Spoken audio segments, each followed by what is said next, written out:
Good afternoon, everyone, and welcome to today's webinar, Marijuana in the Workplace, How to Comply with New Jersey Regulations. So pleased that you could all join us.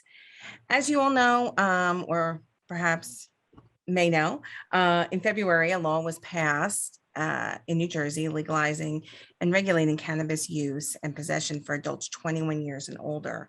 And over the last 6 months, the New Jersey Cannabis Regulatory Commission has worked on details concerning how the law would be implemented in New Jersey. And the commission has issued some guidelines this past August. So the purpose of today's webinar is to give members of Drugs Don't Work in New Jersey a better understanding of how these regulations can be put into place or will be put into place in the workplace. And we'll cover many of the questions that you guys have submitted over the next hour.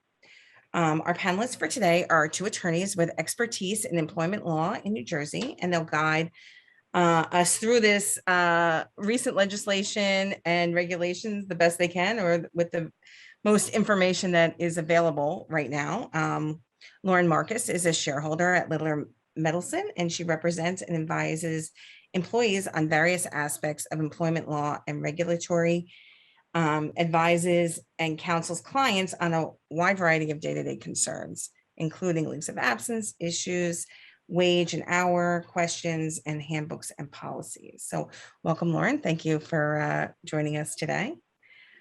Our next panelist is Steve Trimbley. He is a partner at Trimbley and Pruskowski. Hopefully I said that correctly. He specializes in labor and employment law on behalf of management, representing public and private sector employees in a full range of labor and employment law issues. Steve's practice also includes administrative law, occupational safety and health law, as well as pension law, disputes, appeals, wage, hourly law, and EEO compliance.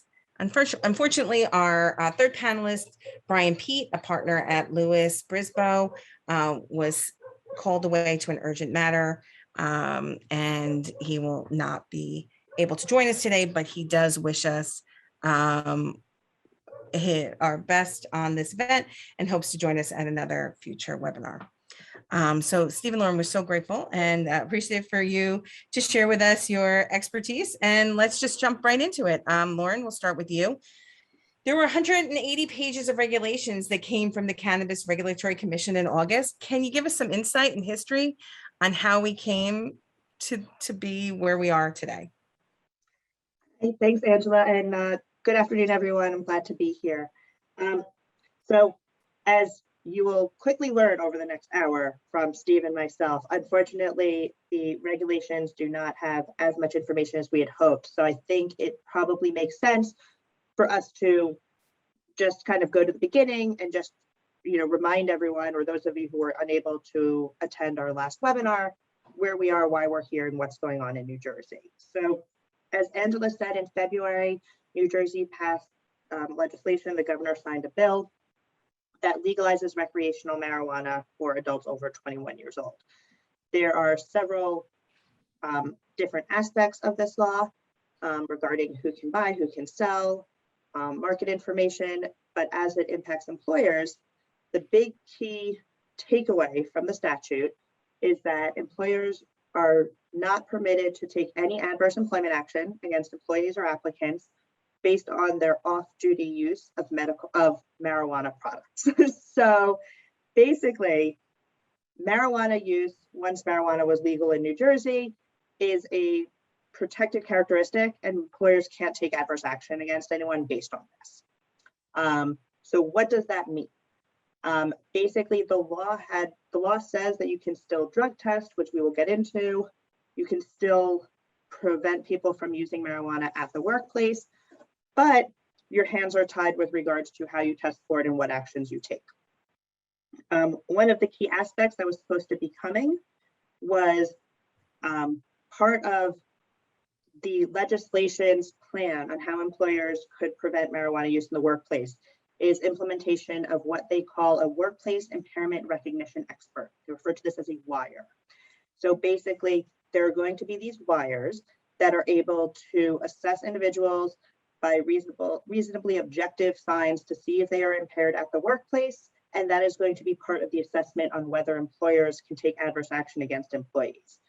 The big thing was in the statute, it says, this will all be figured out in the regulations. We will talk about how to train people, how to become a wire, what wires can do.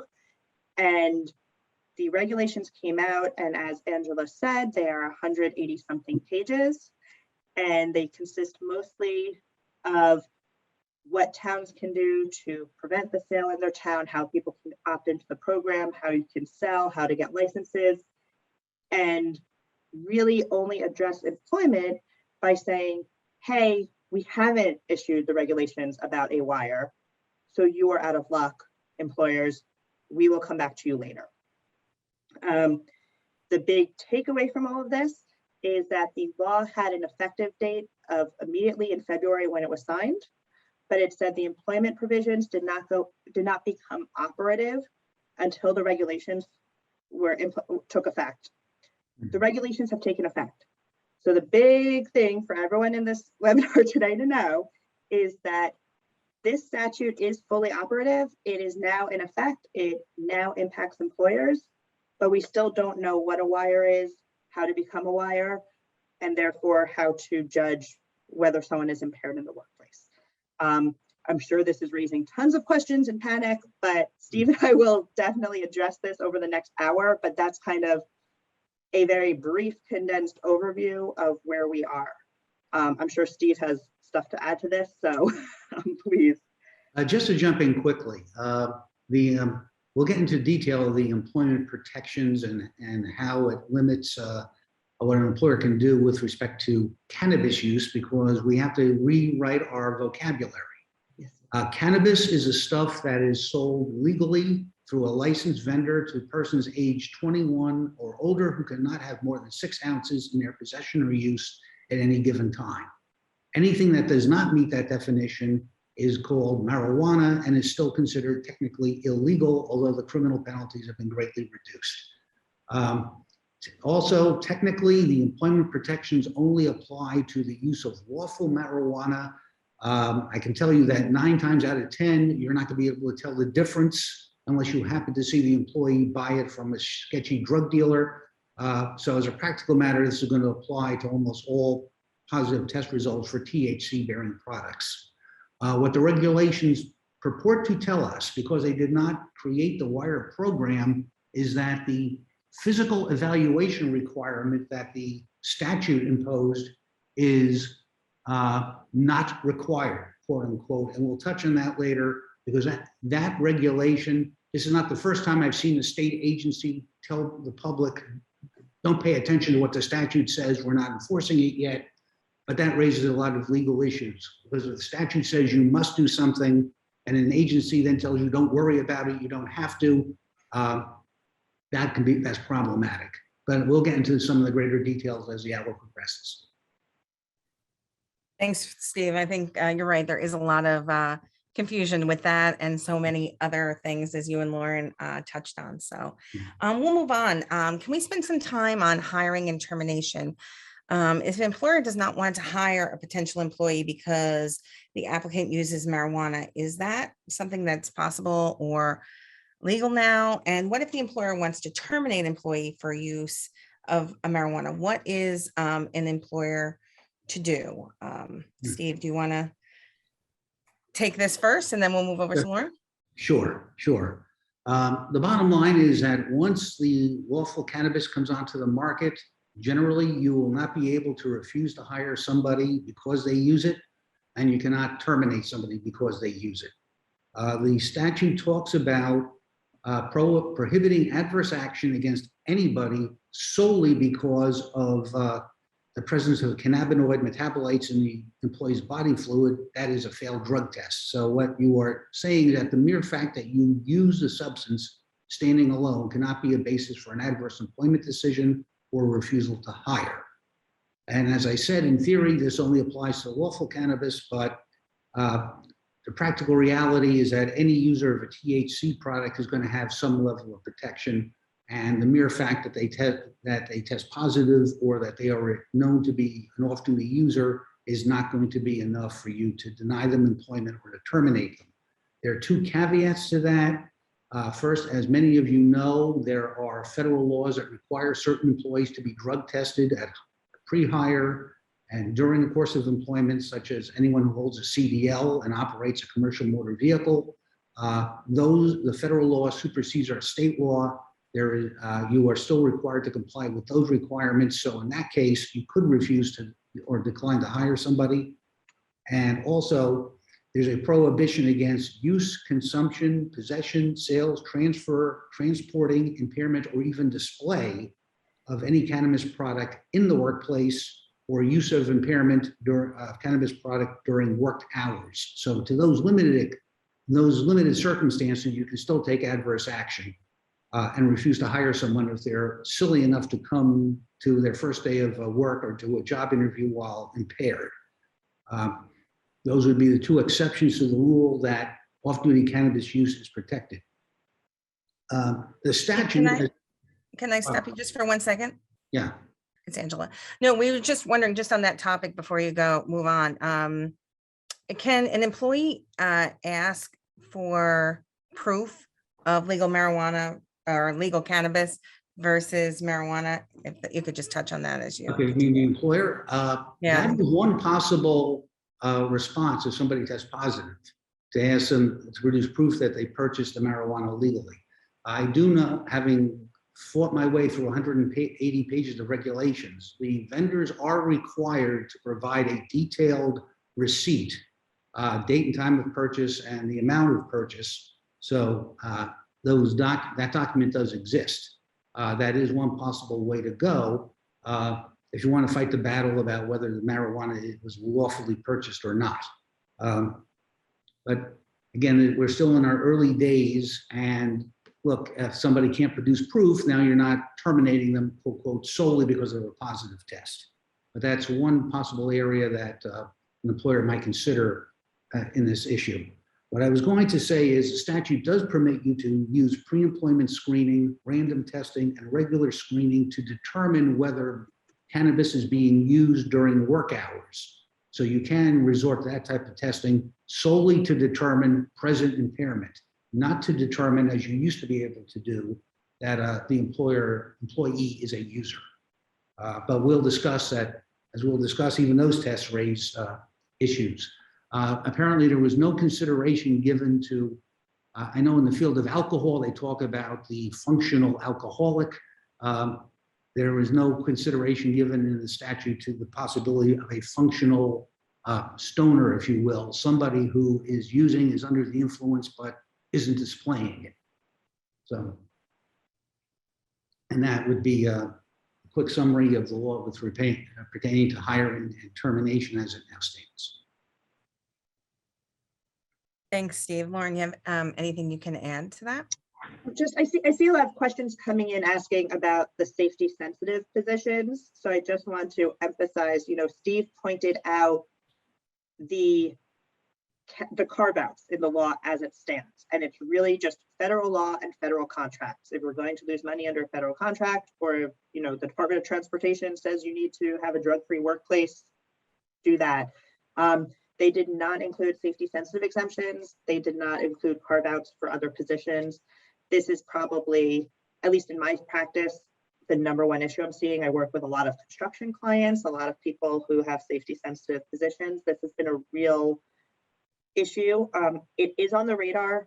A law was introduced into the state Senate by Senator Sarlo in the spring.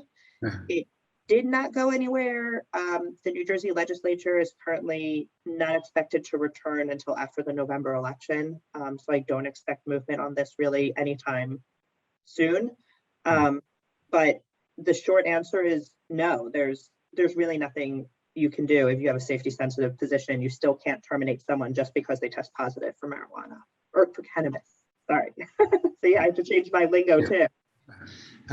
Actually, just to follow up on Lauren's point, there are 3 bills pending, 1 in the Senate, 2 in the Assembly that are the same. They would repeal the wire requirement, let an employer assess impairment based on his or her own observations, which we'll touch on later. And it creates a limited category of safety sensitive jobs, including people who work on construction sites who might if impaired, drop something on a passerby or otherwise endanger public health. Also include law enforcement officers who carry guns, anyone who works on public utilities, railroad and aviation employees, and those who work in high-risk positions in critical infrastructure facilities.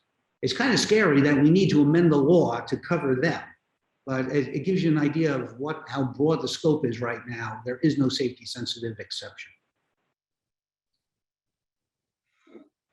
All right, thanks. And can both of you, we'll go back to you, Lauren, for a minute. Can you just kind of expand on some drug testing information? We're getting a lot of questions, and specifically, is it true we can no longer test for marijuana as part of a drug screen? And So what is covered in pre-employment testing? And if you could just touch on that, and then Steve will go back to you. yes, so in typical New Jersey fashion, the law is completely ambiguous about this.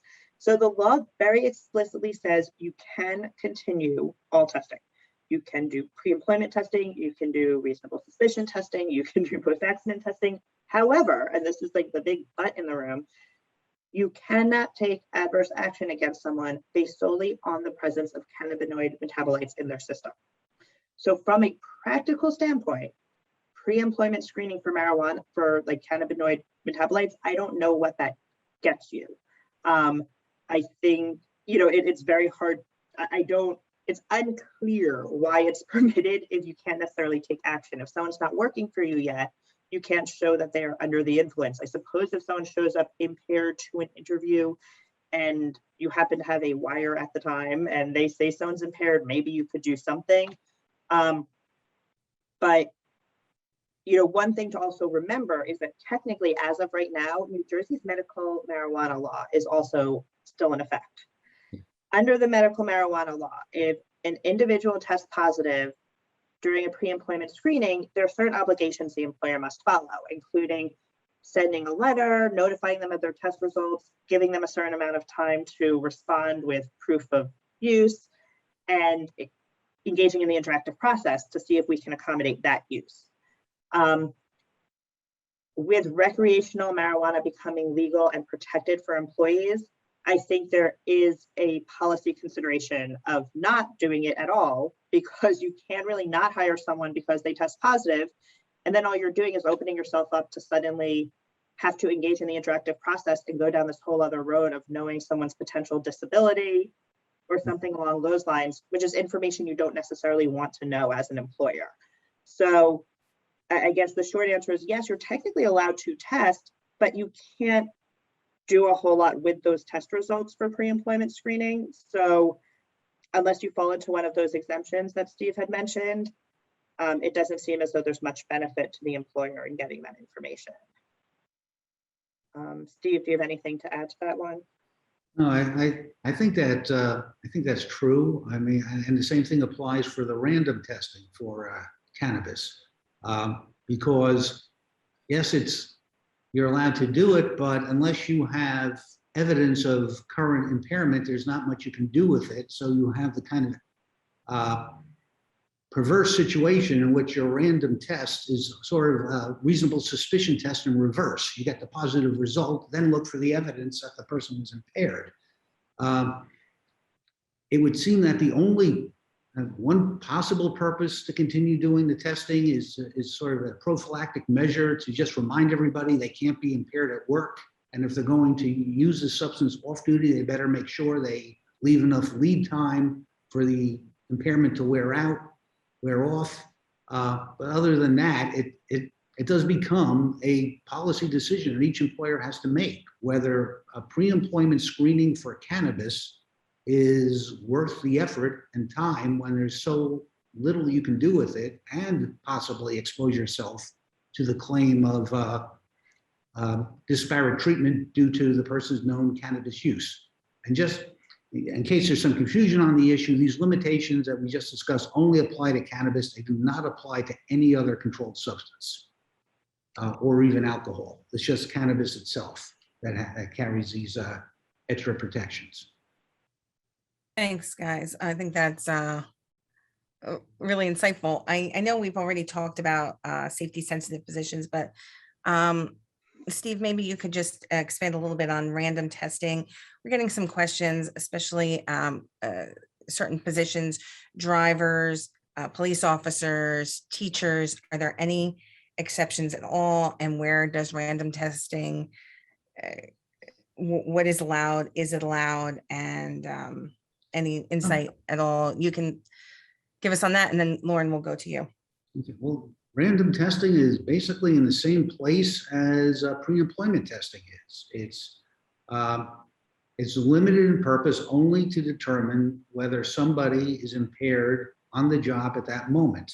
Adverse action based solely on the presence of cannabinoid metabolites in the body fluids is prohibited. So what you would need in a random test situation is positive test plus some evidence of current impairment at work or during working hours.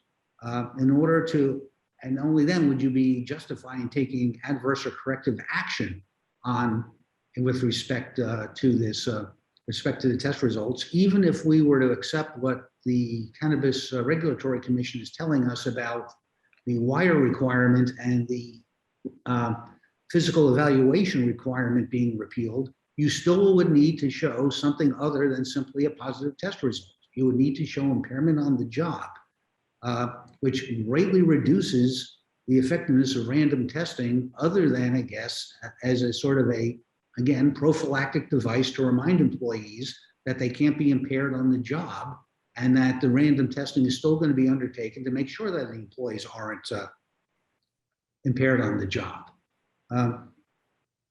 So the scope for random testing with regard to cannabis is very much limited. And as we said earlier, the unfortunate fact is there is no exception for a safety sensitive job unless there is a federal law on the books requiring that you conduct random testing and remove an impaired person or anyone who tests positive, even if they're not currently impaired, from a safety sensitive job. This is a complete sea change of how we've dealt with controlled substances.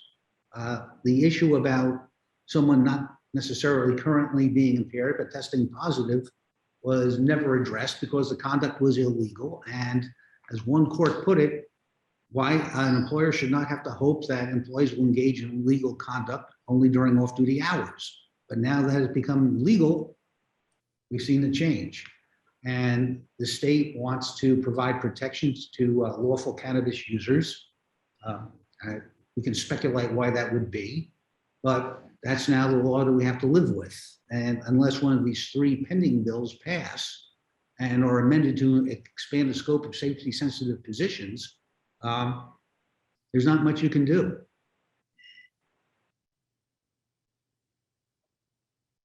Thanks, Steve. Lauren, is there anything you want to add to that? Yeah, a couple of things. Just as a reminder, I also just want to remind people, random testing for marijuana in New Jersey is also kind of always in flux because it's really decided by case law. You can't really do random testing if it's not a safety sensitive position. There is a right to privacy in New Jersey. So don't hear us and suddenly think that you can just go out and start random testing. It still is very specific. It's the same protections there were before. Oh, Steve disagrees with me. No, I'm just pointing out the statute itself that says random testing is permitted does not include all those protections which Lauren pointed to, which she is correct. That is the law in New Jersey currently. You couldn't do random testing unless you had a federal law obligation to do it, or you were talking about a safety sensitive position, or you could articulate some other special need. So it's unclear if the statute is allowing it to continue under the current case law or if now there's free reign to do it. Once again, who knows, New Jersey. The other thing I just wanted to, I'm looking at the questions while Steve was talking, and I think that to some extent, we may have taken for granted that many of you were at our last webinar and understood what we were talking about with the wire. So I just want to, if it's okay with Angela, back up a little and just kind of Oh, absolutely, Lauren. Anything to help clarify the situation. Appreciate Here's it. what New Jersey did. The New Jersey statute literally defines a drug test as having two prongs. It is now a drug test includes a scientific test to test for the presence of cannabinoid metabolites and a physical evaluation by a quote unquote wire, the workplace impairment recognition expert. Right. So those two things have to be present before you can take adverse action against an employee for cannabis use or for testing positive for cannabis. It's now a two-pronged test. So anytime that you do anything where someone tests positive for the presence of cannabinoid metabolites, it has to be accompanied by this, physical evaluation or some sort of sign that they are impaired at the workplace. This is, by the way, this is the portion that the regulations say is currently on hold, which we don't know if it's really on hold. It's still very unclear. The law still says very clearly you cannot take adverse action based on the sole presence of cannabinoid metabolites. So without a physical evaluation of someone being impaired at the time, I'm not sure what else you can do. So I think you still have to do something, even without a wire. But when we're referring to that, that's what we're referring to. We're referring to basically, and this has been one of the questions also, unlike alcohol, there is not a way to test someone and say, right now you are impaired. It's not as simple as a breathalyzer where if you blow over this, you are considered drunk under the law, and therefore we can do something to you. So that makes all of this mean that if you want to take action against someone because you believe they are impaired and under the influence at the workplace, there's a little more work involved. It can't be based just on a test. It has to be based on the test and objectively observable signs that someone is impaired. We're talking about bloodshot eyes, slurred speech, mood swings, just different conduct that people are, different signs that people are exhibiting that they may be under the influence or impaired. Big caveat on that is that many of the signs are the same for different drugs and narcotics. So it's going to be difficult to prove that it was because of marijuana use and not because of something else. Lucky for us, you can take action on other drugs. So, we'll deal with that as it comes. But that is something to just kind of keep in mind. Okay, I see someone posting something about blood tests for metabolite leaves your bloodstream in 6 hours. There is a difference between testing someone and showing that there is cannabinoid metabolites in their system or showing that they are impaired. If there's not a certain level to show what impairment is and it's different on every person, then yes, we could know that you used marijuana within the last 6 hours, potentially. It kind of depends on the science and the test, but that's also different than necessarily being able to show that someone's impaired, which is what I believe is one of the wrinkles we're seeing right now. Every state is also different. Like, for example, I believe Oregon did pass a law saying if your THC levels are a certain amount, we are deeming you to be impaired for like driving under the influence. Right. New Jersey does not have that. So even if this technology or science exists somewhere in some states and they are doing that, New Jersey has not taken that step. So we are left with what we're left with. And it does become complicated.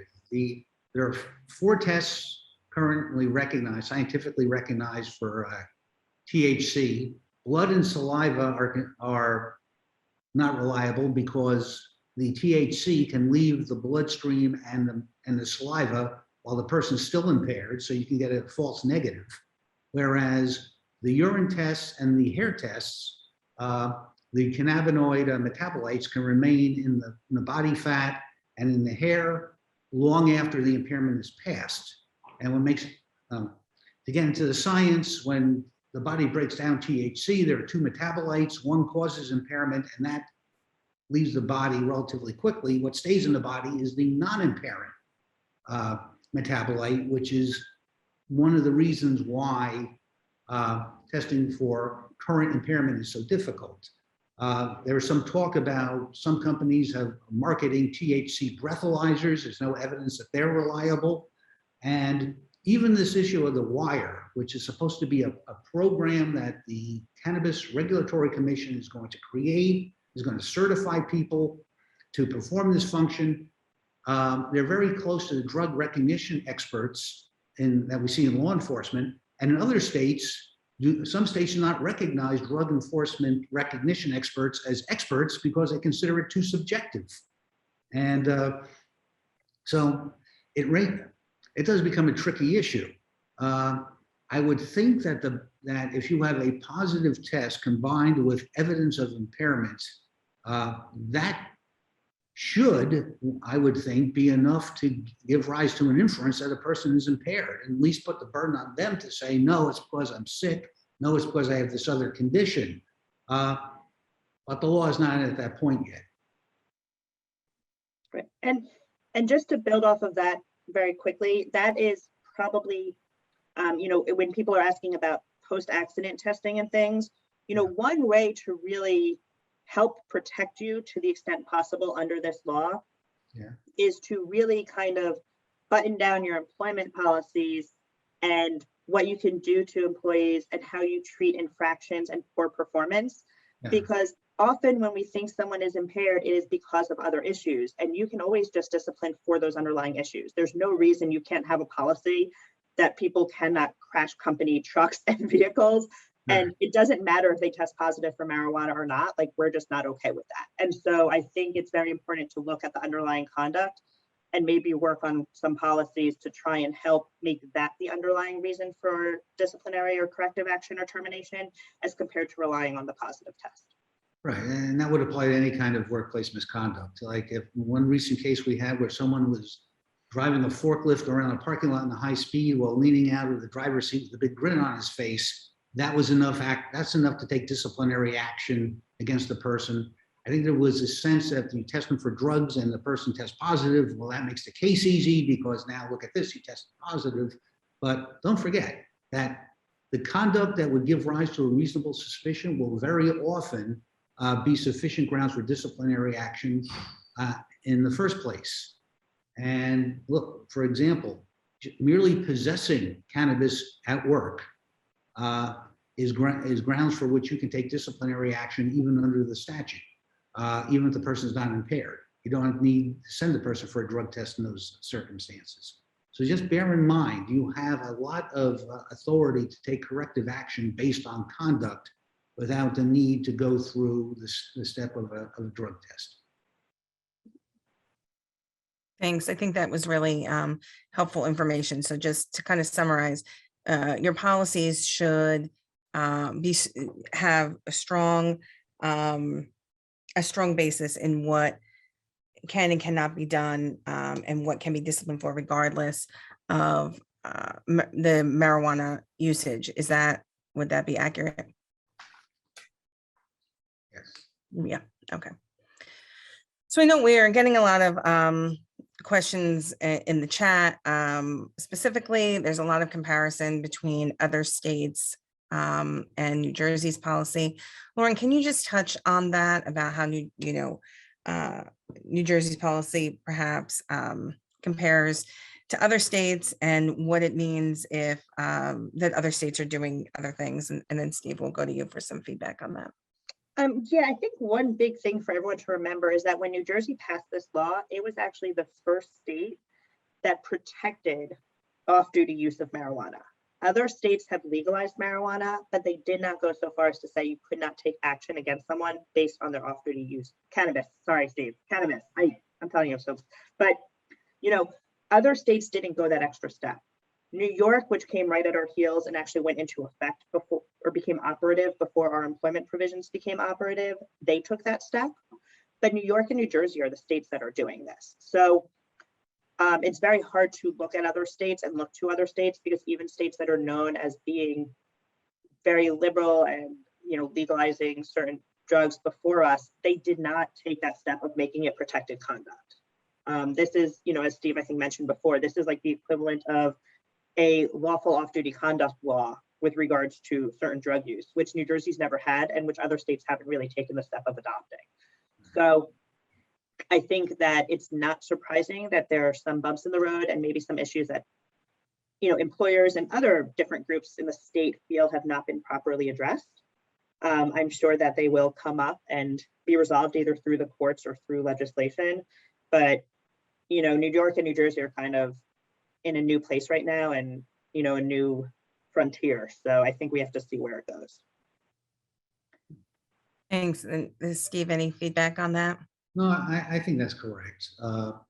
There were a handful of states, I believe Maine was one of them, that provided these types of protections for medical marijuana. But and again, it was similar that the mere fact you test positive can't be a cause for corrective action. But New York and New Jersey are the only two that have taken it a step further and apply it to recreational marijuana. All right, thanks. And Steve, I know back, I guess a month or two ago, you wrote an update for our members on the July legislation that went into effect that placed limitations for employees regarding criminal background checks involving marijuana offenses. Can you talk a little bit about that, about those limitations and what that meant and means? And Lauren, obviously, when he's done, if you have anything you want to add to it. Sure.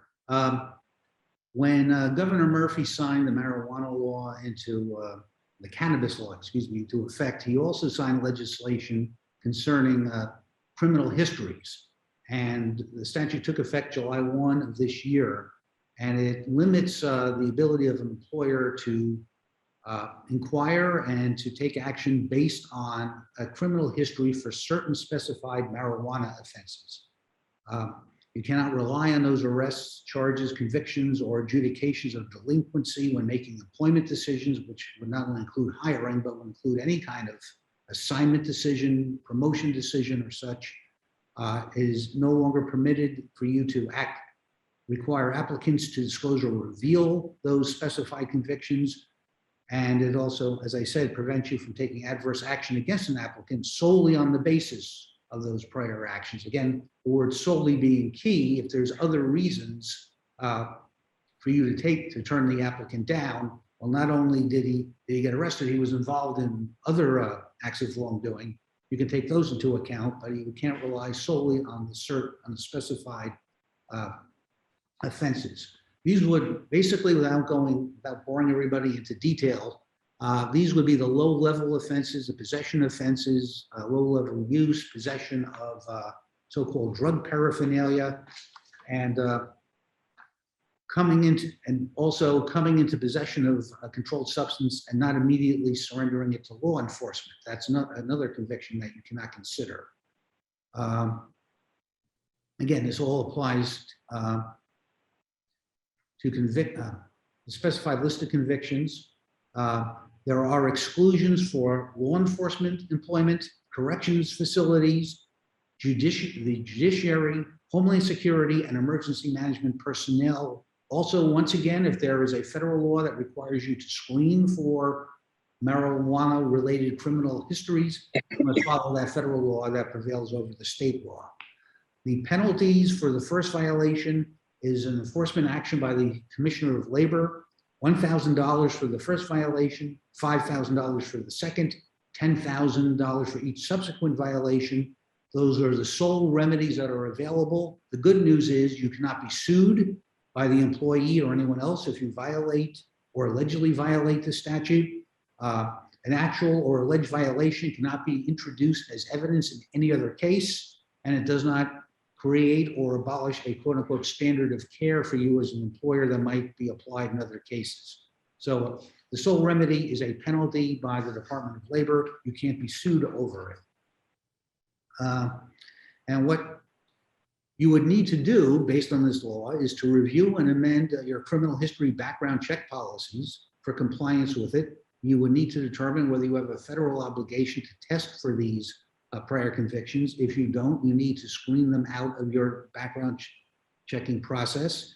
You should assure that any person that you rely on for background checks does not inquire into these specified offenses, or at the very least does not include them in any report submitted to the employer. You need to train your supervisory personnel not to question about it, not to take into account if you find out about it through any other means, and to assure that your policies are in place. I know we did a handout on this that lists what those specified offenses are in greater detail. It might be a good idea, Angela, to offer that to participants after the meeting, rather than them having to try to listen to me go through statutory citations in the next 2 or 3 minutes. Absolutely, absolutely, Steve. We will include that in the post-event email, a link to that update. Lauren, anything you want to add on that No, topic? no, that was thorough. I Hmm. Absolutely. I agree. I don't have that one in front of me. I know that's the gist of it, you know. It's surprising to a lot of people, I'll say. The carve outs, you know, I imagine are based on what they are likely because, you know, at the time it was unlawful, and so someone applying to be a police officer still did break the law. But it's definitely something that's gotten a lot of attention. It took a lot of negotiating for them to get that statute where it is. So I will just say a lot of the depending on who you use, a lot of the drug testing facilities and MROs in the state are aware of, or not the background check companies, I apologize, are aware of this. So also you can check with them if you use a company or anything to make sure that this is being included. All right, thanks. There's a little bit of confusion, and we were seeing it a lot in the chat, so I'm just going to throw this question to you. Specifically for drug and alcohol treatment centers, if they are receiving federal money, do they follow federal law, or do they follow New Jersey law on this? And Steve, will go to you first, and then Lauren. Your starting point would be the federal grant you receive, or if you're under contract with the federal government, the federal contract. Because under the law that if it's going to endanger a grant or put you in breach of a federal contract, you are entitled to follow what the federal government requires to the extent that you need to in order to avoid losing your grant or being in breach of the contract or losing the contract. So if you were a rehab facility and you were getting federal funding, and as part of the condition of that grant, you have to do pre-screening of employees, pre-screening of counselors, you would still be able to do that under the New Jersey law to the extent you need to do that in order to comply with the federal contract or grants. Right, and I'll just say a lot of the agreements I've looked at recently are a little ambiguous and vague. They say, oh, you should test and screen subject to state law. I think they were drafted before the recreational laws came out, and they were thinking more about medical exemptions. You know, so one thing you can also always do is if you have a contracting officer or someone that you've been working with, it's always a good idea to reach out to them as well and get something in writing. You know, a lot of times they're willing to put in writing, yes, you're required to do this. And it's just kind of a little assurance in your back pocket that, you know, you can continue your testing program or whatever you're doing. And is Medicaid considered a federal contract? It's a question we just got. The answer is yes. There's federal contracts and grants, and there's federal regulations governing the Medicaid system and in excruciating detail. So, and some of that goes well beyond my expertise. So you would deal with your contracting agent, your attorneys who deal with on Medicaid issues, on contracting issues, government relations issues, to determine whether there are any obligations within the regulations, within your grant or your contract with the federal government that require any sort of screening or preventative measures. Unfortunately, as Lauren suggested, it may be not as crystal clear as we would like, but it's still something that you would need to do with appropriate counsel. Thanks, Steve. And Lauren, anything? No, I just agree. I was just going to emphasize, just because there is a federal grant or contract or federal money involved does not mean that automatically you cannot follow New Jersey's law. It just means it may have provisions or requirements you have to follow, which would put you in conflict, and then maybe something. But don't just say like, oh, since we get federal money and marijuana is illegal federally, we don't have to do anything under the state. It doesn't work quite that cleanly. Correct. Yes. Okay. Thank you. I know there's a lot of questions about in the chat about if you're in alcohol or drug treatment location. And so it seems that, you know, if there's federal money coming in, check with your attorneys, make sure that you can follow federal law. That would be the best advice that we can give today, aside from check with your own attorneys. Would you guys agree with that? Yes. Great. So I know we're kind of coming to our last 10 minutes. So I want to give you both the opportunity to kind of leave some closing thoughts. I know you really talked about the importance of maintaining a strong policy, but what else should our members do? There seems to be a lot of what ifs still happening and what that's going to look like. So what what can you share with our attendees and our members today? Lauren, we'll go to you first if that works, and then Oh, Steve. Okay. will go ahead. I think the number one takeaway from this is that, the spirit of the law is that they're legalizing, certain cannabinoid products for certain adults over 21, and they're protecting this use and don't want employers taking adverse action based on it. So, part of that is that they don't want the stigma. For some reason, they've made this a protected category, just like, employers deal with protected categories all the time. So I think you just have to, make sure your policies don't, bar anyone from being employed based solely on a test that has the presence of cannabinoid, metabolites in their system. And as frustrating as it is, a lot of this is just going to be a wait and see, other than potentially stopping, pre-screening for the presence of cannabinoid metabolites and the random testing we discussed. Make sure that you're always showing and well documenting any observations that you have at the workplace of someone being impaired or under the influence. But a lot of this is just going to be, we have to wait for further regulations about the wire, which I think will change some things. So it's hard to become too set in our ways at this exact point. I think at this point, the best step is to make sure you comply with the law by not taking adverse employment action, except under certain circumstances, and then just try to have patience waiting for the other shoe to drop. And which isn't, I know, very comforting to a lot of people, but I really think that's kind of where we are at the moment. No, I appreciate your honesty. I know you've been sitting through many of these regulatory commission meetings throughout the year, has it been, right? So appreciate your expertise and you sharing that with us today. Steve, your thoughts on what our members can do right now and what they should be doing. Right. In addition to what Lauren discussed, because cannabis use or refusal to use cannabis is now a protected category, it reinforces something that we all should have been doing all along in employment issues and employment matters, which is document. If you're going to take adverse actions, set forth your reasons, because just as you want to protect against someone claiming that they were discriminated against because based on race, sex, or any other protected category, you want to make sure that nobody can claim that I was passed over for promotion because I'm a cannabis user, or ironically, I was passed over for promotion because I don't use cannabis. So it reinforces the importance of having a sound personnel policy, a sound personnel program, of documenting, of taking corrective action properly, and dealing with performance issues the way you should have been dealing with them all along. Taking corrective action when warranted, taking more severe corrective action based on the severity of the offense, and looking at the objective conduct. Just as if somebody is coming to work late or somebody is not performing up to standard, you wouldn't send them out for a psych evaluation to determine whether they have a psychological disability. You don't necessarily have to send them for a drug test.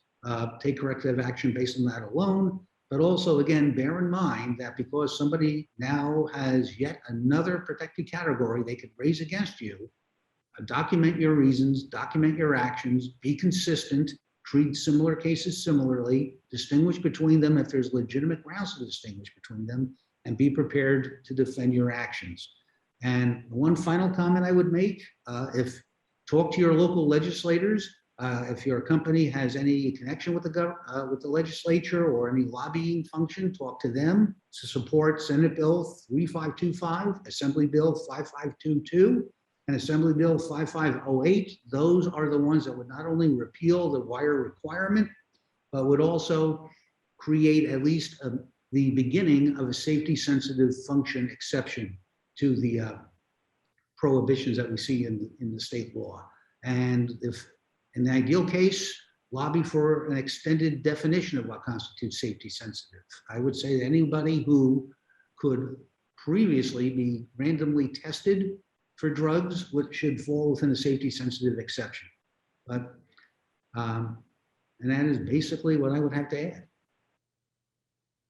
All right. Well, thanks so much, Stephen. Thanks so much, Lauren. I think the information you provided today really shed some light, understanding that there really are no solid answers right now, but you guys were really helpful. So we appreciate you being with us today. You may have seen for our attendees, a poll was launched. So if you could give us a few minutes to give us your feedback on today's presentation.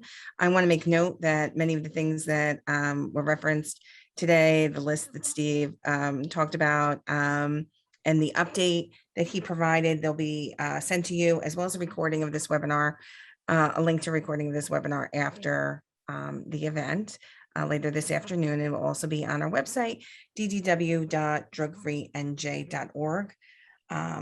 I want to once again thank our panelists and to thank all of our members for joining us today. Your commitment to maintaining a healthy workplace is something that we are here to support. And we look forward to helping you any step along the way as you create your drug-free workplace policies. For continued updates, you can access, again, the Drugs Don't Work in New Jersey toolkit at ddw.drugfreenj.org. And you can always look for updates on that website, as well as on our website, drugfreenj.org. So once again, thank you so much, all of you, for joining us today. And thank you to our expert panelists. We look forward to perhaps coming together again, maybe in 6 months or so to see where we are on this issue. So thank you again. Thank you. Have a good day, everyone. Be well. Take care, everybody.